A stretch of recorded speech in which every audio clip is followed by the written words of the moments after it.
Bienvenidos al Pool Academy, edición español. Estamos aquí, yo soy John, él es Armando y somos de la empresa Calplus. ¿Quiénes somos, Armando? Bueno, no lo sé. Tú eres, bueno, a muchos lo conoceréis ya, es John Barriuso, de la familia Barriuso, ya es segunda generación, llevan fabricando filtros 50 años y pues yo soy Armando, también me conoceréis del mundo de las piscinas, un puñetero friki que lleva pues 30 años haciendo primero en la instalación, en la distribución y finalmente en la parte lógica que es la fabricación. Os hablamos ahora desde Suiza. Entiendo que para toda la comunidad hispanohablante vamos a hablar el objetivo de este curso es hablar de piscinas sostenibles, cómo hacerlo, ¿no? Se nos llena a todos un poco la boca en cómo en todo el medio ambiente y tal, y resulta que en nuestro oficio hacemos verdaderas barbaridades, ¿no? Cuando pues precisamente lo que queremos hacer ahora es compartir conocimiento de nuestros fallos, de nuestros errores. El llevar tantos años en el sector significa haberlo cagado muchas veces, ¿no? Sí. Pero es la única manera de aprender y esperemos compartir con vosotros pues estas experiencias y que os resulten válidas, ¿no? Calplus, entonces la cuestión es Calplus, ¿cómo conocimos Dryden Aqua? Calplus comenzó a utilizar el medio filtrante allá por 2012, principalmente para tratamiento de agua, que es la mitad de lo que hacemos en Calplus. Fabricamos equipos de tratamiento de agua, una parte de ellos son filtros de piscina y otra parte es tratamiento industrial, donde hay filtros, intercambiadores iónicos, un largo rango de productos. Y claro, nosotros vimos que la FM funcionaba de manera fantástica para las piscinas y dijimos, bueno, pues vamos a probarlo también para el tratamiento de agua. Y la verdad es que lo que filtra bien en la piscina, filtrará bien también en tratamiento de agua. Es al revés. Lo que funciona bien en el tratamiento de agua funciona en la piscina, que es el tratamiento más fácil. Que funciona bien en la piscina, funciona bien en el tratamiento de agua. Bien. ¿Empezamos? Venga, vamos. Vamos. Pues en esta primera sesión que vamos a hacer, que os vamos a dar hoy, o que podréis escuchar, bueno, aunque estamos acostumbrados a siempre hacerlo así un poco en directo, y eso de ser estrellas de YouTube, pues no lo llevamos todavía muy bien, ¿no?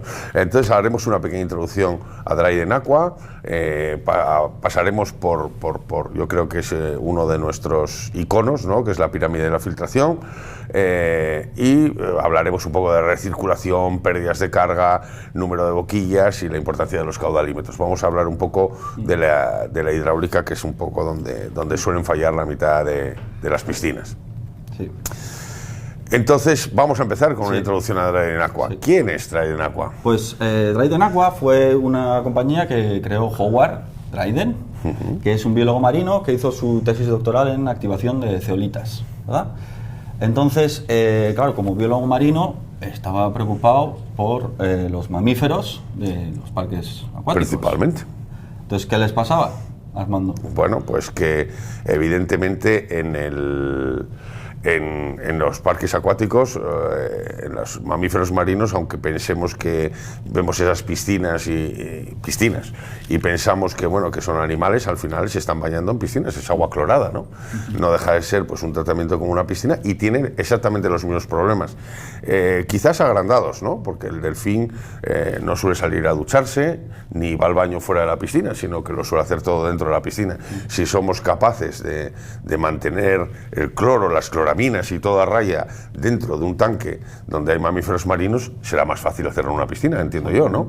Entonces, Dryden Aqua a día de hoy tiene 2 fábricas, una en Escocia, que fue la primera, y otra en Suiza, que es donde estamos, con una capacidad de 60.000 toneladas al año.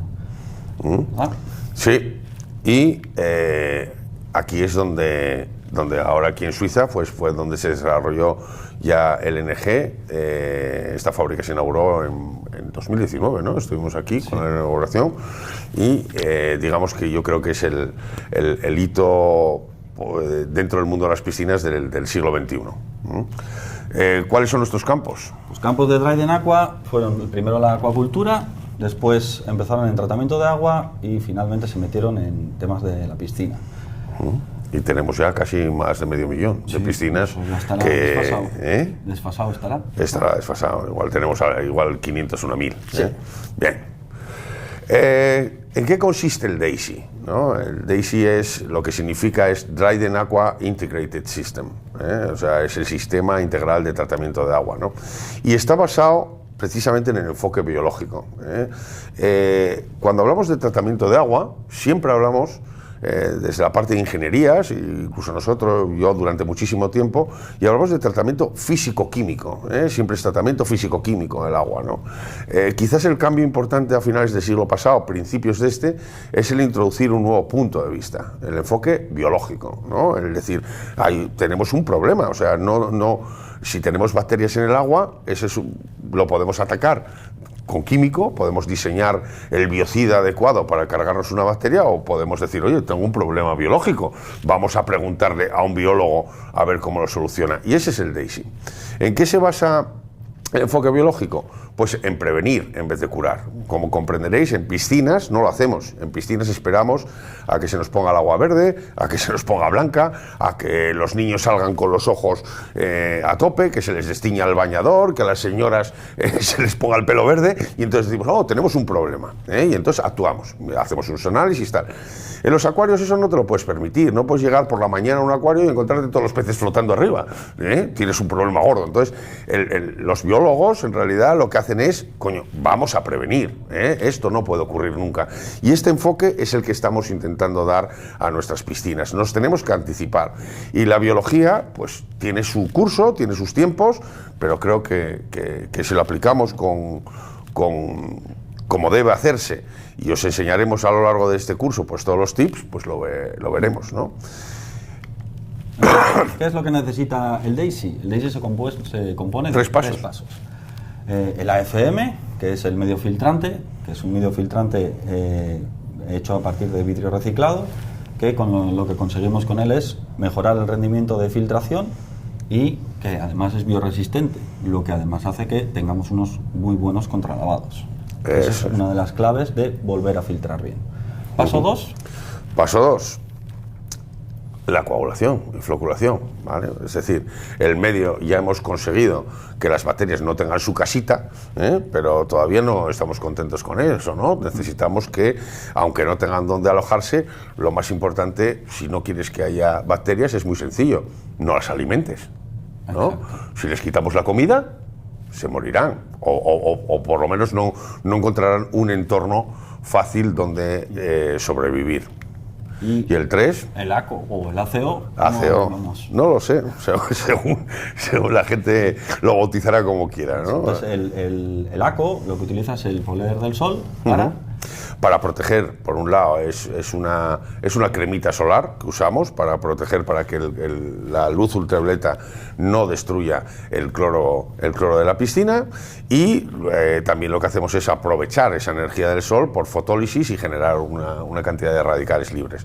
No obstante, el ACO se usa solo en piscinas exteriores o piscinas interiores que tengan lámparas ultravioleta, porque sin la radiación ultravioleta el ACO no funciona. ¿Vale? Pero no es una barrera que haya por encima de la piscina. No, genera radicales en toda la piscina, ¿vale? Y sobre todo es válido, es lo importante, con todos los sistemas de desinfección. Al final, todos los sistemas de desinfección, lo veremos más adelante, se basan un poco en la oxidación, y el ACO lo que hace es proteger a esos oxidantes para que realmente hagan su trabajo. Los resultados. No, pues los resultados son asombrosos. Veremos luego unos cuantos casos de éxito, pero principalmente se mejora la filtración una barbaridad. Es decir, con estos 3 pasos llegamos a 0,1 micras de filtración. Reducimos la demanda de oxidación, que es lo importante, en un 80%, es decir, prevenir en vez de curar, pero el DAISY, una de las bases es que todo lo que queda retenido en el filtro, evidentemente no lo tengo que oxidar, por lo tanto, pues podemos reducir la demanda de oxidación en un 80%, ¿no? Y al usar menos desinfectantes, menos subproductos. Ya está, eso es lo importante. Entonces conseguimos pues un agua mucho más transparente y segura, la calidad del aire espectacular y unos menores costes operacionales, porque si consumimos menos cloro, ¿no? La gente más contenta y nuestro bolsillo también. Eso es. Ah, la pirámide, ¿no?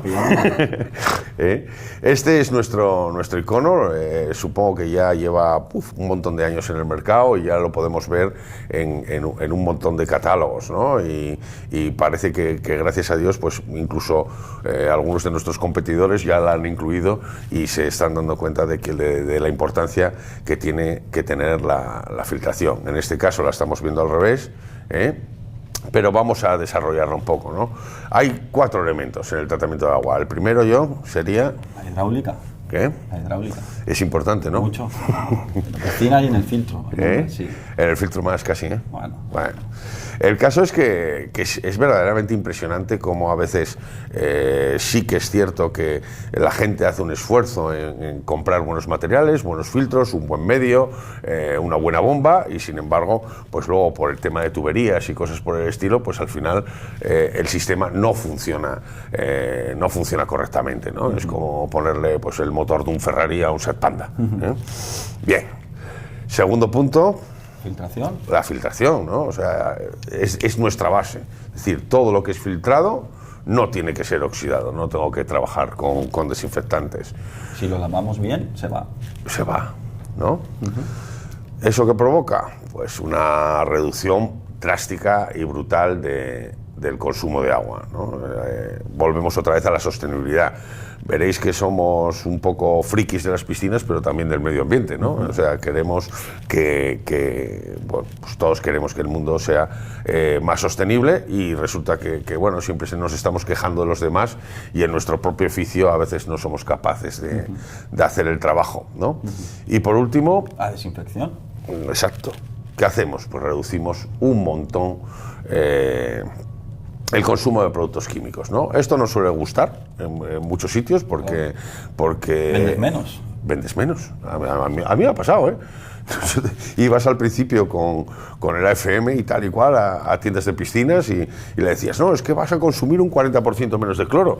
Y decía el tío, mírame el almacén, lo tenía lleno de cloro y decía, joder, el 30% de mi facturación es el cloro, ya te va saliendo por la puerta. Sí. Bien, o sea, también entendemos que haya gente que prefiera basarse en la venta de cloro, su negocio, nosotros pretendemos... No somos así. No somos de ese palo.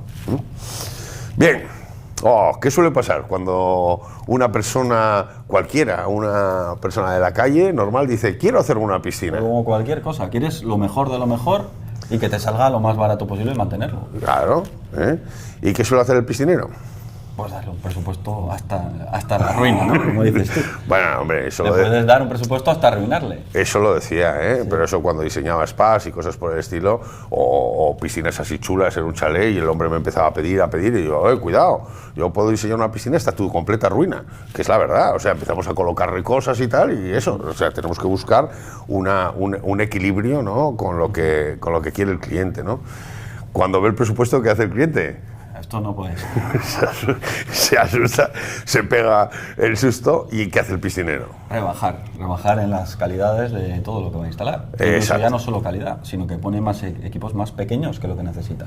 Eso es. Al final, pues bueno, coge del catálogo, empieza a bajar calidades de filtro, calidades de bomba, empieza a reducir tamaños de tuberías y al final, ¿qué ocurre? Pues que le da al cliente lo que no había pedido. El cliente había pedido una piscina sostenible, que no le diera curro, que no le diera problemas. Claro, porque el cliente final no sabe, pero para eso estamos aquí ahora. O deberíamos. Sí. Entonces, esperemos que el curso os sirva para poder defender ante un cliente que no sea solo el precio el que decida, sino ser capaces de explicarle, o si no, que lo remitáis a vuestros clientes a estos vídeos, para que puedan entender un poco cuáles son esos procesos físicos, químicos y biológicos que se desarrollan en la piscina y por qué tiene que invertir un poco más, sí, porque luego le va a salir más barato. Exactamente. Bien. El resultado siempre suele ser piscinas insostenibles, inaceptables y un cliente insatisfecho, ¿no? Estamos cansados a mí me pasa a diario, ¿no? No, es que no sé si hacerme una piscina porque da problemas. Da problemas si está mal, igual que dan problemas pues cualquier electrodoméstico mal fabricado o cualquier utilitario o cualquier coche, ¿no? ¿Qué tenemos que hacer? Colocar la pirámide bien. Bien, por fin. Si no, se cae. Ya tenemos la pirámide. Entonces, ¿cuál es la base de la pirámide? La filtración. Bien. obviamente. Ahí estamos. Nuestra base tiene que ser la filtración. Hace años era lógico que en piscinas incluso privadas, ¿no? El consumo de energía era muy alto, no estábamos preparados, no eran bombas, era un artículo de lujo, y entonces pues prácticamente la filtración solo servía para pasar en limpiafondos, ¿no? Sí. O sea, lo importante siempre era... La base era el químico, ¿eh? La base era el químico. Si la base era la filtración, menos consumo de agua, menos mantenimiento y sobre todo reducimos al máximo el producto químico. Esto va en contra, evidentemente, de muchas compañías de piscina que se dedican única y exclusivamente a fabricar producto químico. ¿Qué es lo que quieren ellos? Entre comillas, pues que la filtración sea muy deficiente. Cuanto más deficiente sea la filtración, más químico vamos a consumir, más negocio para ellos. Entonces ahí está un poco la lucha, ¿no? ¿Qué quiere ser? ¿Piscinero que venda producto químico o quiere ser piscinero sostenible?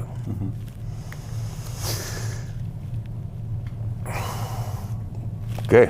¿Hablamos de recirculaciones? Recirculación. Vale. ¿Qué es la recirculación? La recirculación es el tiempo que tarda todo el volumen de la piscina en ser filtrado.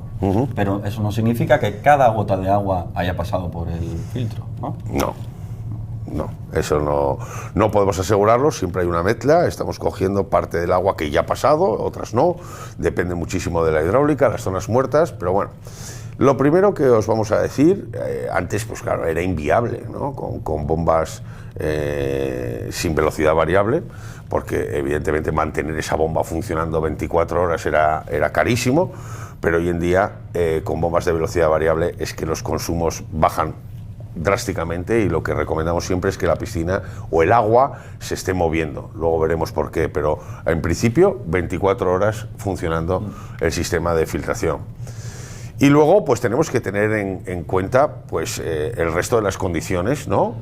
A las que nos enfrentamos al diseñar una piscina. Este curso está más centrado en piscina privada, pero sí que vamos a ir dando toda una serie de tips para pública, ¿no? Entonces, cuanto más pequeña es la piscina, ¿no? Y más contaminación tengo, es decir, pues, el extremo es un spa, con 2.000 litros y 6 tíos metidos dentro, sí. Ese tiempo de circulación que tendrá que ser muy bajo. Muy bajo, ¿no? Porque queremos filtrar el agua muchas veces. Pero volando, vamos. Sí. No sé, yo no me meto en muchos spas. Bien, cuanto más caliente, lo mismo. También. ¿Por qué, John? Las bacterias, dependiendo de la temperatura, se doblan cada cierto tiempo. Simplemente tú coges una calculadora, pones 1 por 2, le vas dando al igual y al principio no parece mucho, pero según ya vas unas cuantas veces, el número se sale de la calculadora. Se sale de la calculadora. Y eso con la temperatura ya es drástico. Aquí podéis ver, por ejemplo, eso como una bacteria a 20 grados, una sola, a 20 grados en 8 horas se convierte en 16. Bueno, no es grave, ¿no? A 25 ya son 256, pero a 30 es 500.000, a partir de la misma bacteria. O sea, depende muchísimo de ese factor temperatura. Por eso las piscinas públicas, las piscinas destinadas a la natación, actividades, siempre las limitan las legislaciones europeas entre 27 y 29 grados, porque ese último salto en temperatura pues es verdaderamente, el crecimiento es exponencial. ¿Qué tenemos que hacer? Evidentemente, cuanto mayor es la temperatura, más rápido tenemos que devolver el agua al sistema de filtración para que pueda acabar con estos bichitos. Y luego, pues el agua en movimiento también tiene menor crecimiento. Sí. Por eso recomendamos... Eso se ve en la naturaleza. Se ve en la naturaleza. El agua en movimiento siempre es mucho más sana. ¿Cuál te bebes? Bueno, me bebo la de la derecha, pero en la de la izquierda no meto ni la pierna. Está claro. ¿Qué pasa cuando el agua se estanca? O sea, esta imagen que teníamos atrás pues es fantástica, ¿no? Yo siempre les digo, imaginaros un río cuando está en alta montaña, pues son torrentes de aguas claras. ¿Por qué? Porque el agua se está batiendo, se está oxigenando, está en movimiento, y a medida que ese río se va remansando, el agua va cambiando de color, se pone verde, se pone marrón, se pone de todos los colores. ¿Qué es ese proceso? ¿Por qué se produce? Pues al final el agua estancada, hay un montón de bacterias, que las bacterias están en todos los sitios, nosotros estamos llenos de bacterias, o sea, todo son bacterias. A veces son buenas, a veces son malas. Bien, normalmente las malas...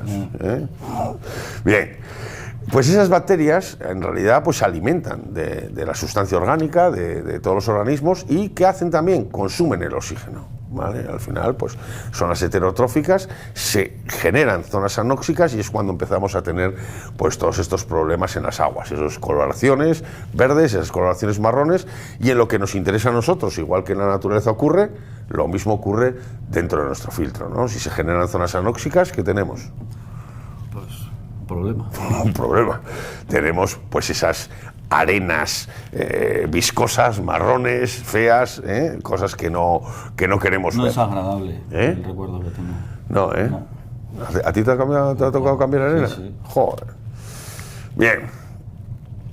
Entonces, ya que hemos hablado, ya tenemos una orientación de cuáles pueden ser los problemas, por qué la recirculación, dice, no puede ser así, ahora, no, 4 horas, 6 horas, no, tienes que tener pues unas ideas claras, ¿no? Vamos a hablar un poco de piscina privada. Ya es una piscina residencial, en la cual es un chalet, la típica familia, 2 niños, ¿tú qué recomendarías, John?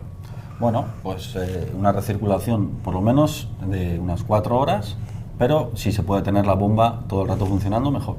Correcto. ¿Y lo demás?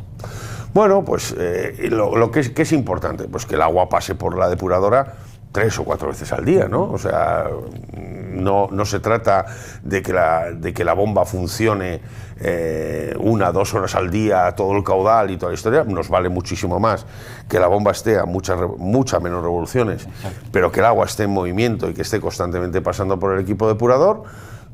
Pero que pase por lo menos 3 o 4 veces al día. Sí, por la noche la ponemos más baja, filtramos mejor y además ahorramos energía. Y el filtro no puede hacer milagros. No. Si no le mandamos el agua, no hace. Por wifi todavía no. No, el agua no va por wifi, ¿no? No. Eso es para el DAGE. Sí. Vale. Bien. En las piscinas públicas, pues lo mismo. Lo primero de todo, evidentemente, seguir las legislaciones estatales, autonómicas, locales, que todos tenemos que sufrir, ¿no? Pero hay una máxima que siempre voy a decir, que es que 4 horas como máximo, ¿vale? O sea, eso no significa, esto es como un coche. Si tú te pones a diseñar un coche y dices, oye, ¿cuál es el límite de velocidad en las carreteras? Y dices, 120. Pues bueno, pues voy a diseñar un coche que no pase de 120. Vale. Entonces diseñas el coche, tal, perfecto, funciona a 120. Pero te vas de vacaciones y se viene la suegra, se viene la mujer, los hijos, tienes que cargar todas las maletas y de repente la carretera no solo es llana, sino que encima tienes que subir un pequeño puerto. ¿Qué le pasa al coche? Que no llega. No. Eso es lo que nos pasa a las piscinas privadas. Que tú tengas diseñado el sistema para que pueda dar el agua la vuelta en un momento determinado en 4 horas con una carga contaminante, porque siempre viene ese cursillo de natación, ese campamento de verano, y es cuando la piscina no puede. Eso no significa que tengas que ir a 120 todo el rato. No. Es decir, tienes un coche que va a 120, pero tú luego, cuando vas por el centro de la ciudad, no vas a 120. No. Levantas el pie del acelerador, ¿no? Y vas a 30. Eso es lo que tenemos que hacer las piscinas. Diseñarlas para que puedan ir a 120, pero no todo el rato tienen por qué ir a 120. Para eso tenemos la velocidad variable. Y aquí tenemos pues unas orientaciones de la norma DIN alemana. A mí me gusta mucho. Sí. Al fin y al cabo, pues es bastante útil, ¿no? Sí, es una buena norma para seguir. Sí, y aquí tenéis, bueno, no lo sé, si queréis podéis verlo en la pantalla, en función del tipo de piscina, ¿no? O sea, natación, saltos, etcétera, y temperaturas, pues tienes unos tiempos de recirculación. Eso va a depender de lo grande que sea, de cuánta gente haya y de la temperatura. ¿Y de la profundidad? También. Sí, ¿qué pasa con los de saltos? Yo siempre pongo ese ejemplo. No hay mucha contaminación. Claro, al final tienes 10 metros de profundidad y solo tienes 2 tíos en la superficie, tampoco hay que volverse locos y la piscina de saltos en media hora, no hace falta, ¿no? Y sin embargo, cuanto más pequeña, otra vez insistimos, ¿no? ¿Cuál es el caso más extremo? Los spas. En la norma, por ejemplo, en la norma española nos hablan de media hora. ¿No? En la norma DIN son más exigentes, ¿no? Son para un spa 400 litros por persona, son 400 litros por persona lo que tienes que hacer, y la recirculación es 15 veces el volumen, con lo cual para 4 puestos al final pues necesitas una depuración de 24 metros cúbicos hora.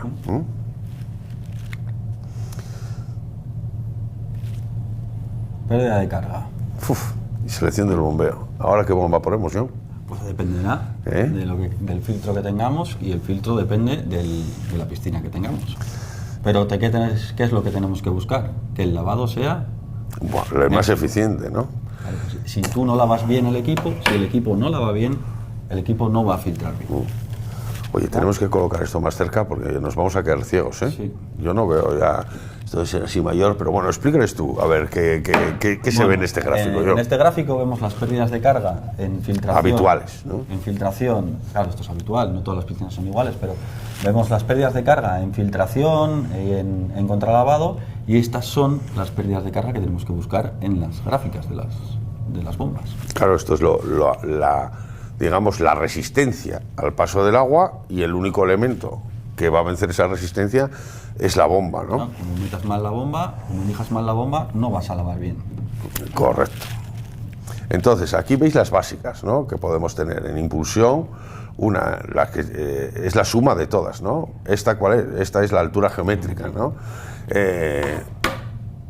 Hay fallos a veces, he visto incluso en arquitectos, claro, las salas de máquinas suelen estar colocadas debajo de la piscina. ¿Qué es la altura geométrica? Pues la altura que tiene que salvar la bomba hasta la superficie de la piscina, no hasta el fondo de la piscina. Todavía a lo mejor te faltan otros 2 metros de columna de agua.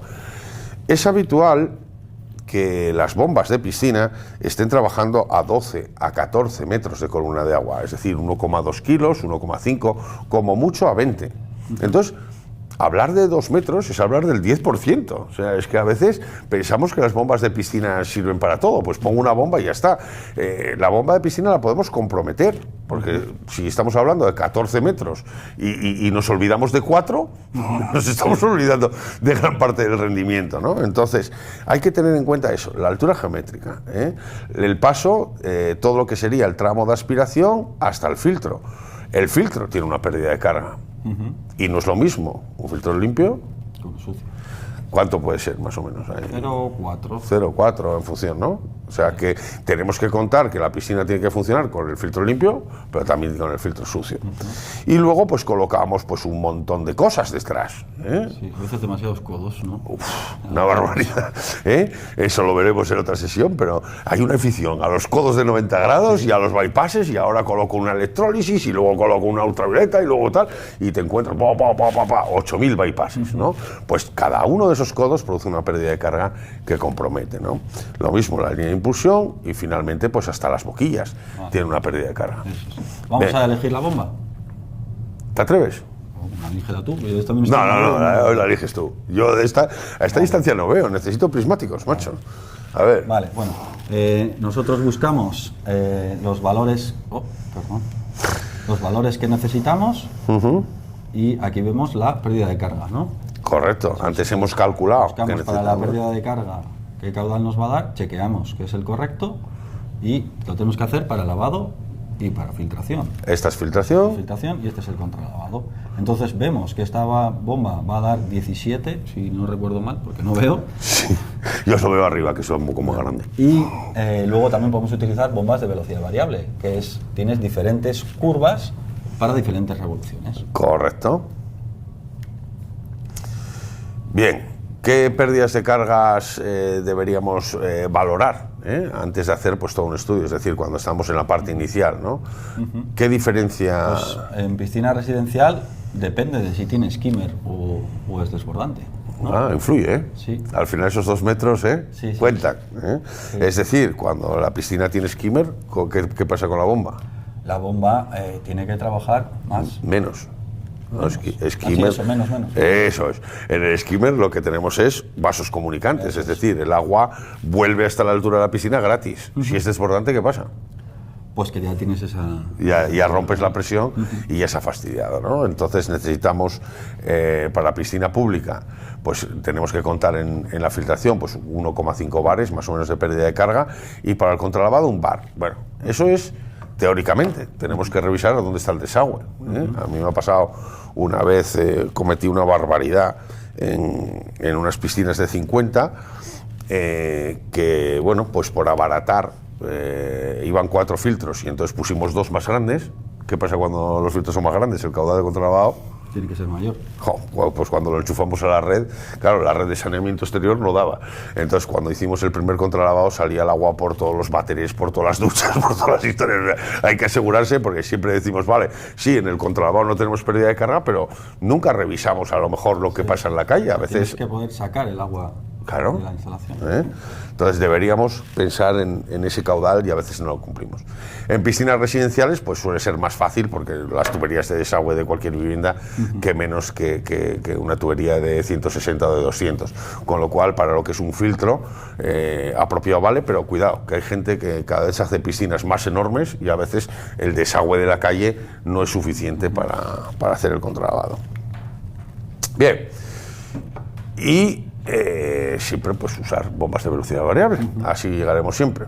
¿Qué pasa con la distribución de las boquillas, John? Pues tenemos que asegurarnos de que el agua de la piscina tenga una buena distribución, que haya una buena hidráulica para que se pueda mover el agua, que no haya zonas muertas. Bien. ¿Qué opinas de esta distribución de aquí? Pues esta distribución la hemos visto, para mí es familiar, no por las piscinas, sino por filtros, sobre todo filtros horizontales, en los que las entradas o las salidas son por los laterales y el agua siempre va a intentar ir por el camino más fácil. Siempre. Entonces, si tú no colocas bien las distribuciones y haces un reparto igual, tienes problemas. ¿Y cómo lo solucionamos? Con simetrías. Esa es la manera más fácil. Sí, eso ya lo hacía tu padre, ¿no? Ni pensar. Pues la simetría es importante. ¿Esto cómo lo hacemos? Pues principalmente, por ejemplo, pues una distribución en cuernos, lo mismo que hacemos pues con los difusores o con los distribuidores. Es decir, usar siempre la misma longitud de tubo y atacar siempre a la mitad. Entonces, con eso nos aseguramos de que la pérdida de carga es la misma en todos los tramos, es decir, esta pues tiene la misma resistencia en este que en este, y al final, pues incluso cuando nos vamos a 6 impulsiones, al final cada una de estas, si seguimos los metros de tubo y los codos, tiene exactamente la misma longitud y el mismo número de codos, con lo cual tiene la misma resistencia. Si hacemos cualquier otra distribución, pues el agua, como tú bien dices, va a coger el camino más fácil y se irá todo por allí. Entonces nos encontramos que en la piscina la distribución correcta sería esta, ¿no? Que es lo que hacemos en el interior de nuestros filtros, siempre atacando a la mitad, a la mitad, a la mitad. Hay otra opción que sería también pues hacer anillos de equilibrado, ¿no? Que es un poco como usamos en fuentes ornamentales y cosas por el estilo, pero a veces es muy difícil el hacer el anillo. Os adjuntamos aquí pues una tabla experimental. Esta es una tabla de aquí de Auca Solar, que es el alma, ¿no? de lo que puede ser hoy Dryden Aqua. Todo nace dentro de estas instalaciones maravillosas que tenemos en Suiza, y esto pues es porque sirva un poco de ayuda en función de la longitud, la anchura, la profundidad, pues te dice un poco pues el número de skimmer, el número de boquillas que deberíamos colocar. Veréis que hay 2 números para las boquillas, el mínimo y lo que recomienda Dryden. Al final, cuantas más boquillas, mejor. Y también hemos aumentado, no sé si no lo ves, pero lo he puesto en rojo, 2 sumideros. Sí. Al final lo he cambiado. Veo una sombra roja ahí al final. ¿Por qué? ¿Por qué no es, John? Pues por seguridad. Claro. No por hidráulica. En hidráulica en el último sí, pero por seguridad. Por seguridad, estamos al final, pues si tienes solo en piscina pública es obligatorio, o sea, siempre tienes que poder succionar todo el caudal por uno, de tal manera que si alguna persona intenta tapar el sumidero no se quede succionado, ¿no? Pero sigue todos los años, sigue habiendo problemas, porque al final parece que no, pero incluso un tubo de 63 succionando con una rejilla pues pequeñita de 40 por 40, un niño se queda y no se levanta, entonces es importantísimo. No cuesta nada. ¿Cuánto cuesta un sumidero? ¿30 euros? ¿40 euros? Pues pongamos 2, eso nos permite separados un par de metros y eso nos va a asegurar que no tenemos una desgracia. Pero hasta en eso ahorramos, oye, 30 euros, pues pongo un sumidero, pon 2. Bien, y la distribución también es importante, ¿no? Esto que parece una tontería, Bueno, pues es curioso, a mí me ha tocado pues ver pues un montón de piscinas residenciales y tal y cual, y ahora mismo los arquitectos deciden dónde poner la piscina y la orientación de la piscina, ¿no? Y que es muy importante, pues tener en cuenta el viento predominante en la zona. Estoy harto de ver piscinas en la que en el norte por lo menos pues el viento suele ser nordeste o noroeste y te encuentras la piscina colocada siempre al revés, con los skimmers siempre en contra, ¿no? Una piscina que siempre está sucia siempre te va a dar problemas, ¿no? Aquí tenéis un ejemplo de cómo distribuimos las boquillas en una piscina con cubierta, ¿eh? Y es curioso esta parte de aquí, ¿verdad? Donde han colocado el skimmer. Sí, eso me costó entenderlo. Sí, no, nos cuesta a todos, porque lo lógico es que coloquemos el skimmer como en el medio, ¿no? Pues si os dais cuenta, pues lo lógico es, si el viento predominante es de esta zona, veis que las boquillas vienen en estos laterales, el skimmer viene aquí. ¿Por qué? Porque cuando cuando enrollamos la cubierta, cuando recogemos la cubierta, lo lógico es que podamos barrer el agua hacia el skimmer, porque la cubierta nos viene llena pues con todo el polvo, cosas, o sea, a veces no hace falta, o sea, lo lógico es, si yo no tengo cubierta, pues tengo las boquillas, tengo los skimmers enfrente y listo, pero si tengo cubierta, la posición correcta sería esa. O distribuciones por el fondo. A mí es la que más me gusta. Ves que en la anterior también hay un montón de boquillas que van en el fondo, pero al final, si yo en una piscina de skimmer principalmente, pues cojo el agua por arriba, que es lo lógico, porque es donde tengo toda la contaminación, y la meto también por arriba, al final también se me queda una capa de temperatura, se me queda todo el cloro y se me queda todo arriba. El fondo me ayuda a repartir muchísimo más el desinfectante, a que no me queden zonas muertas dentro de la piscina, porque si al final solo corre la parte superficial, en la parte de abajo se me generan zonas anóxicas, y sin embargo si trabajamos con la dirección correcta del agua... Y la hidráulica será mejor también. La hidráulica es fantástica. Y pues una cosa que no suele tener ninguna piscina, ¿no? No, caudalímetros. ¿Para qué nos sirven los caudalímetros? Pues para saber qué caudal está pasando, por eso se llaman caudalímetros. Entonces, ¿por qué es importante saber qué caudal está pasando? Tenemos que saber con qué caudal estamos filtrando, para saber si estamos a unas velocidades muy altas o muy bajas. Podemos ajustar las bombas de velocidad variable a lo que nos interesa y comprobar que estamos lavando bien. Porque si no lavamos bien el filtro, no filtramos bien. Eso es fundamental. Esto es lo mismo, es un indicador. A nadie se nos ocurriría subirnos en un coche, ¿no? Sin un marcador de velocidad, ¿no? De repente, oye, ¿a qué velocidad voy? ¿Qué está pasando? Te ayuda a detectar muchos problemas. Entonces, como bien dice John, seguridad y control. Eso es. Entonces, por la noche podemos hacer unas revoluciones bajas para mantener el agua en movimiento. Filtramos mejor porque no hay nadie bañándose. Durante el día aumentamos la velocidad porque habrá gente bañándose, y luego en el contralavado tenemos que hacer un contralavado enérgico. Nos tenemos que asegurar. Eso es. Tenemos que ver. Optimizamos el rendimiento de la filtración, evidentemente. Sobre todo eso, porque antes pues no tenías bombas de velocidad variable. Entonces, en realidad, pues arrancaba la bomba y la parabas. O sea, tampoco tenías mucho para escoger. Pero ahora, con velocidad variable, si yo necesito 10 metros cúbicos para filtrar, pues con el variador de velocidad y con un caudalímetro, cuando veo que pasan 10, ajusto la velocidad de la bomba. De la otra manera, no podría ajustarla, ¿no? ¿Qué pasa si ajustamos y le bajamos un poco las revoluciones a la bomba? Que ahorramos pasta y filtramos mejor. Pero ahorramos mucho dinero. Sí.